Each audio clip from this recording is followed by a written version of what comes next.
আপনারা হয়তো দেখে থাকবেন অনেকের হোয়াটসঅ্যাপ, ফেসবুক, ইনস্টাগ্রাম প্রোফাইল পিকচারে এমন কিছু পিকচার থাকে যা আপনাদের ওই হাতের ছোট্ট মোবাইল দিয়েও এমন পিকচার করা সম্ভব। তো আজ আমি দেখে নেব কিভাবে সেই প্রোফাইলে এমন পিকচার সেট করা যায়। তো আমরা প্রথমে প্লে স্টোরে যাব।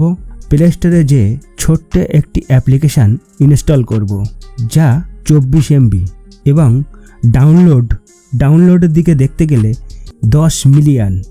তো আজ আমরা ছোট্ট অ্যাপ্লিকেশানটি ডাউনলোড করব।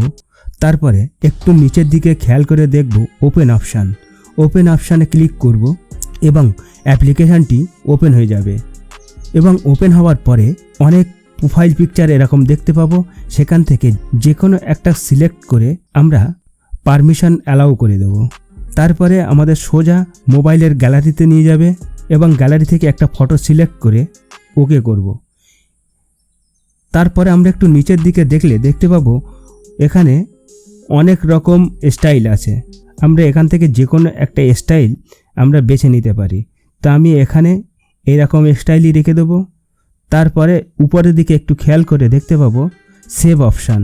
এই সেভ অপশানে ক্লিক করে আমরা ফটোকে সেভ করব এবং এখান থেকে চাইলেও ইনস্টাগ্রাম, ফেসবুক, হোয়াটসঅ্যাপ আপনারা শেয়ার করতে পারবেন। এবারে আমরা দেখে নেব আমাদের গ্যালারিতে ফটোটি আছে কিনা। তো আমরা এখান থেকে সোজা গ্যালারিতে চলে যাব এবং গ্যালারিতে সত্যিই সেভ হয়েছে। তো আজ এতটুকু, দেখা হচ্ছে নতুন এক ভিডিওতে। ততক্ষণে চ্যানেলটি সাবস্ক্রাইব করে অল নোটিফিকেশন অন করে রাখো।